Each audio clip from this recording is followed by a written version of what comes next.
Ce mercredi d'avril 2026, l'affrontement contre l'Iran est entré dans une phase où le camp anti-Téhéran n'est plus seulement composé d'Israël et des États-Unis. Les nations arabes du Golfe ont commencé à prôner une pression accrue sur le régime iranien, tandis qu'une partie de l'Europe a décidé de limiter son soutien militaire direct à l'effort de Donald Trump. Le résultat est un double choc. Au Moyen-Orient, l'union contre la garde révolutionnaire islamique se renforce, tandis qu'en Europe, la résistance à suivre Washington jusqu'au bout s'accroît.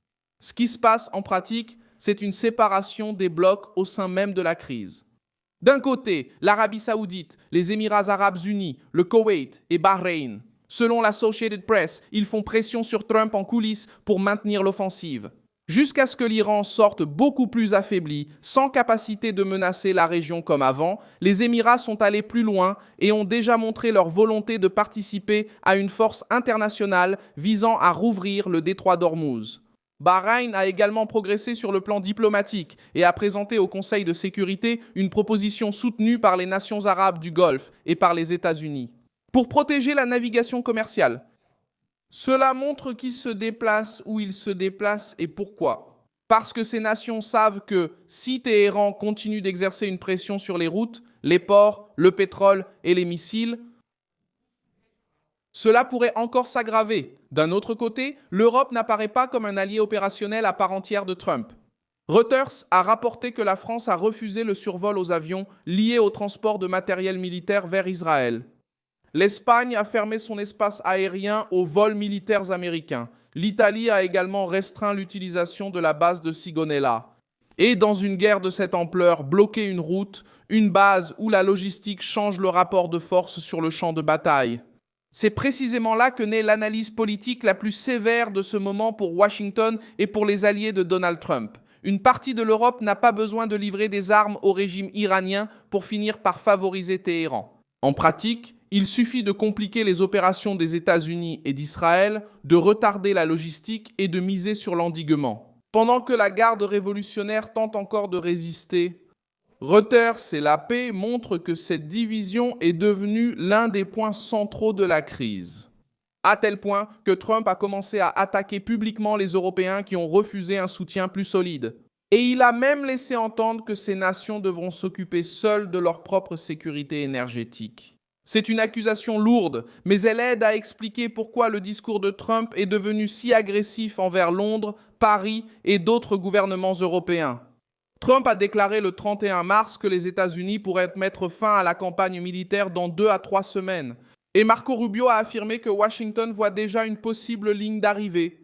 Leur objectif déclaré est de dégrader la capacité militaire de l'Iran, y compris les missiles, les drones, la défense aérienne et la menace nucléaire.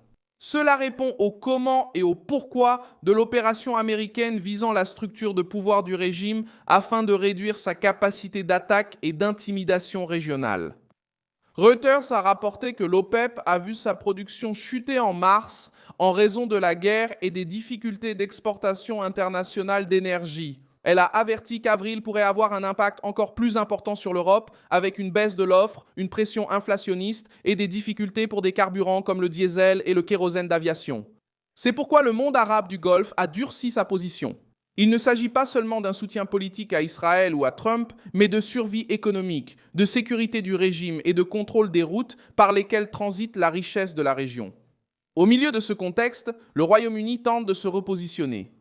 Keir Starmer parle déjà de renforcer les liens avec l'Europe en raison du choc provoqué par la guerre. Et il a annoncé une réunion avec 35 nations pour discuter de la réouverture d'Ormuz et de la protection de la navigation. La France et le Japon ont également intensifié leur coordination sur le sujet. Cela montre que l'Europe comprend l'ampleur du problème, mais cela montre aussi autre chose. Alors que le Golfe demande de la pression et de l'action, de nombreux Européens préfèrent travailler sur l'après-guerre, l'endiguement et la diplomatie. Pour le camp de Trump, cela ressemble à de l'hésitation, à un moment où la garde révolutionnaire n'a pas encore été complètement brisée. Au final, la guerre contre l'Iran n'est plus seulement une guerre de bombes, de missiles et de drones. Elle est devenue une guerre de positionnement. D'un côté, des nations arabes qui considèrent Téhéran comme une menace directe et ont commencé à accepter la France. Apoiar ou até estimular mais pressão. De l'autre, une Europe qui essaie de se protéger, d'éviter de plonger complètement dans le conflit et de limiter le coût politique de suivre Trump jusqu'au bout. Le message central de ce tournant est dur. Le bloc contre l'Iran grandit au Moyen-Orient, mais le bloc occidental se fissure de l'intérieur. Et quand des alliés bloquent d'autres alliés en pleine guerre, chaque recul politique devient de l'oxygène pour le régime qui est toujours en place. Paix.